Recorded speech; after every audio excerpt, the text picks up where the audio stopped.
good morning, good afternoon, and good evening. My name is Joe Brown, and I am your teacher and coach here at Financial Wellness University, where I teach around the system I designed after 30 years or more than 30 years of teaching and coaching and practicing the principles of personal finance. I've came up with a system called the 7 phases of financial wellness. And this financial wellness system pinpoints 7 distinct things you do with money over and over and over throughout your life. You use it to evaluate where you are, to ask yourself questions about where you are. You use it to know the things to focus on when there's so many aspects of personal finance that you can get caught up in and get confused about and just overwhelm you.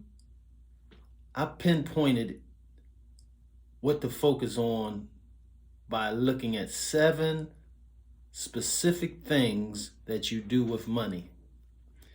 And when you do so, you uncomplicate your finances. I'm making up my own word. But you know what I mean. If finances is complicated for you, I want you to uncomplicate your finances and focus on the system I designed. And I actually wrote a book that highlights that. Also, you can go to my website that gives you more information and services to help you on your financial journey. And it's the same as my book. It's called www.the7phasesoffinancialwellness.com. www.the7phasesoffinancialwellness.com. And it's the book after the same name. So, what are the 7 phases? Well, the 7 phases are earn, give, track, protect, save, spend, and enjoy. 7 phases. So let's look a little bit closer to each phase and see how when you concentrate on those 7 phases. Now, before I begin, I want to clarify that there's people who are good or doing excellent in some of the phases. You may be a high income earner, but as you can see from past news clips and highlights and headlines, former person now is bankrupt. Former person now is down and out. I don't even want to mention names. You could fill in the names, but you know through history that there's been people who've done well in maybe one of the 7 areas, but in order to experience the financial wellness that I'm teaching, you can't ignore the other areas. It's a well-rounded system. It's like health. You can't just exercise and eat any kind of way, or you can't eat perfect and don't get rest and don't go see your doctor. It's not either or, it's and I've developed 7 things that you do. This and this and this and this and this and this and this. Is no one or the other. Let me pick the 2. Now, of course, you're going to be better in some. You're going to be weaker in some and stronger than others. But the point is that you get a general grasp of each one so that maybe the ones that you're not good at, you can hire out, get a coach in those other areas. You can hire a professional to help you work through some of the aspects of that area that you need help in. You can't ignore them. They won't go away just because you ignore them. They'll only get worse. And I've seen in my experience, even your finances are growing or they're diminishing. And I want you to have finances that continue to grow. So I want to take you from where you are to where you ought to be. Now, let's look further into the 7 phases. Phase 1, earn. So I asked myself a question. Am I earning all that I want to earn? Am I at the average in my earning career? Am I below the average? Am I above the average? Is there things that I could do to make a higher income without increasing the amount of time? In other words, can I do something that I'm not trading time for money, but still able to make more? I know people who have jobs. There's certain jobs you have to put in the time. You can't be a policeman online. You can't be a chef online. But there's aspects of every career that you can make online money. You can make passive money. And when I say passive, I mean money where you're able to earn from something that you do once over and over and over. Whereas when you trade time for money, you only get paid for the time that you put in. And that's fine too. Some people make very high salaries putting in the time. Make high income putting in the time. So when it comes to earning, always think of how can I earn more efficiently, in a smarter way. And it doesn't mean that I don't put in hard work, but it means I work hard now so I don't have to work hard later. Some people want easy right from the jump, but you got to put in some work in order to lay the foundation for working less later. Now, the next one is give. There's a principle called sowing and reaping. We reap what we sow. If we're the kind of person who enjoys and sees the benefit of giving back, giving to, there might be a time in our life that we can benefit from someone giving to us, giving their time, giving their talent, giving their treasure to us. But you can't appreciate it until you see the impact of when someone has received from you. Or let me restate that. If you've ever been giving something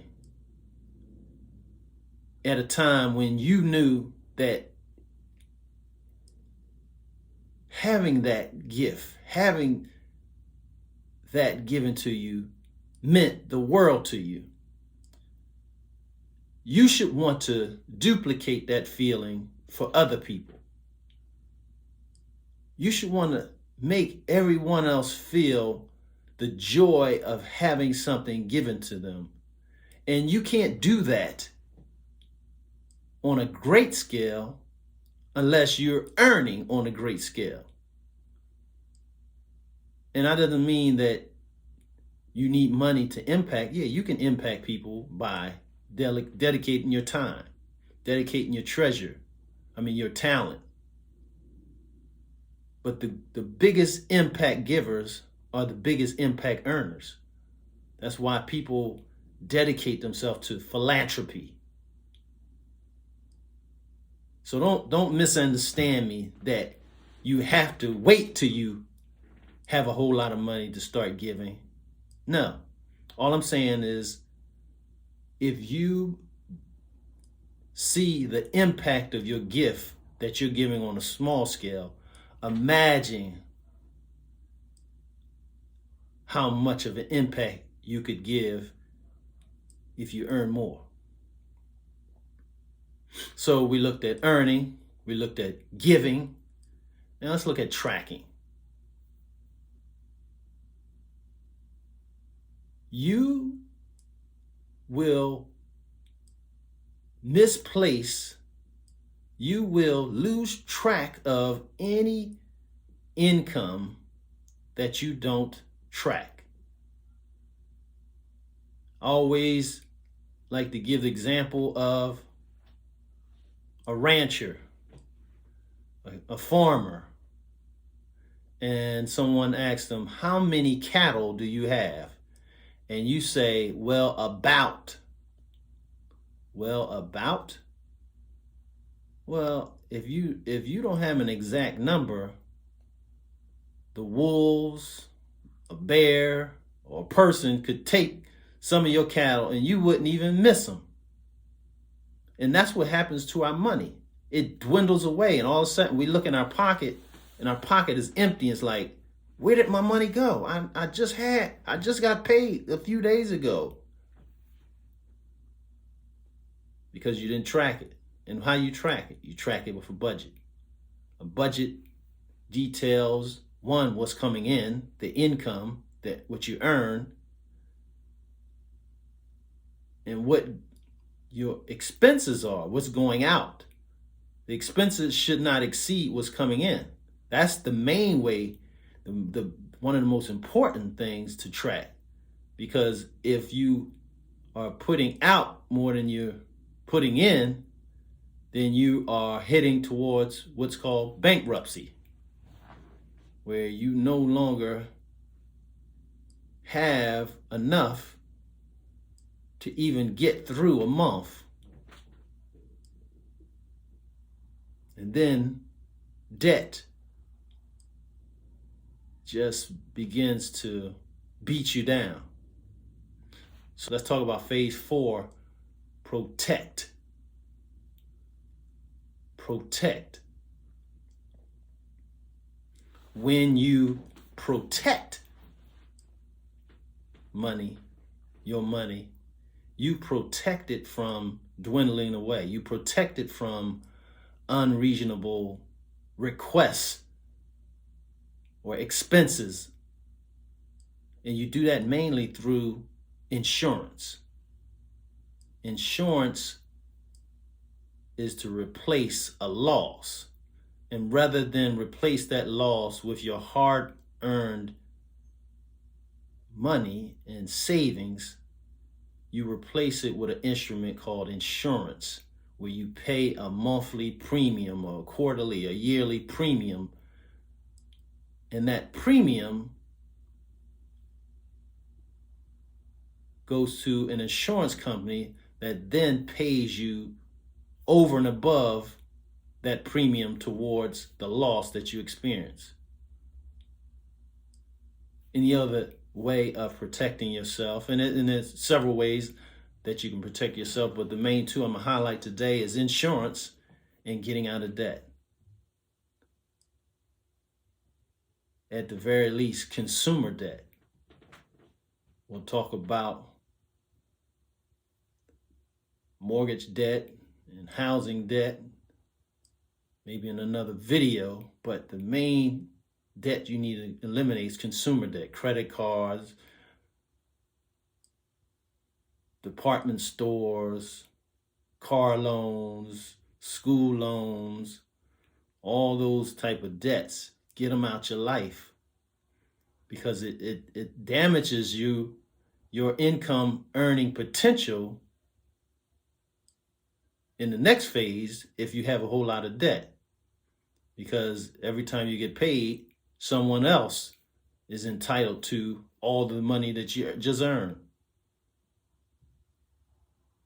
So the next phase, phase 5, is save money. Now, save money is something you do as part of your normal budget. Just like you pay taxes just like you give. Put aside amount that you save. Now, once you save and have what's called an emergency fund, you might start with a small emergency fund of 1,000, 2,000, and then what you want to do is go back to phase 4 and get all that debt cleared away, so that you can start saving for a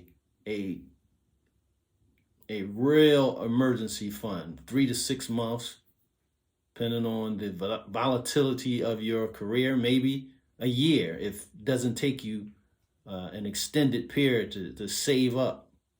Like if you can save a year's income in 2 years, or you get a big, you sell some things or get a big surge of money that you can put towards, or you do a lot of overtime, instead of spending that overtime, allocate that money towards having a emergency fund. And then saving turns up a notch to it's really investing. Investing, in my opinion, is just saving at a higher rate of return. Is investing is saving at a higher rate of return with a little bit more risk, but with a lot more reward. So, but you have to build that saving muscle first. And you never stop saving. You're saving for major purchases. You're saving for emergencies. You're saving for wealth building or retirement. So that's something you do your entire life. And then phase 6 is spend money. Spend money. We have to learn how to spend money in a way that aligns with our goal, aligns with our budget. And we have to do it in a wise fashion, not spend haphazardly, but spend thoughtfully, thinking about needs, wants, desires. When we spend wisely, when we exercise sales resistance, when we use practices that help us to not have impulse buying, we realize that we start to accumulate a whole lot of money. And phase 7 gives us an opportunity to utilize those funds we've accumulated, to put smiles on our face, to put smiles on our loved one's face, and to build memories, but to enjoy it. That's phase 7. Enjoy money. We don't just make it to pay bills. We make it to make our life more enjoyable. That could be buying some art. Could be treating yourself to your favorite restaurant. It could be going on a vacation. So I've just kind of highlighted the 7 phases. My book, The 7 Phases of Financial Wellness, goes into more detail. And my website, The 7 Phases of Financial Wellness, will give you more insight into other things that you can do through my coaching, through my video series, through other ways that I can help you improve your financial wellness and uncomplicate your finances. So if this was helpful to you, I want to ask that you give me a like, that you subscribe to the channel, that you hit that little bell so that when new videos become available, that you will be notified and that you succeed in your finances. I want to see you go to the next phase of financial wellness. Let me help you on that journey. Look in the links below for ways to acquire the book, or just to look at my website and to see how other ways that we can work together. I look forward to working with you, and I thank you for visiting the channel. Thanks, and God bless.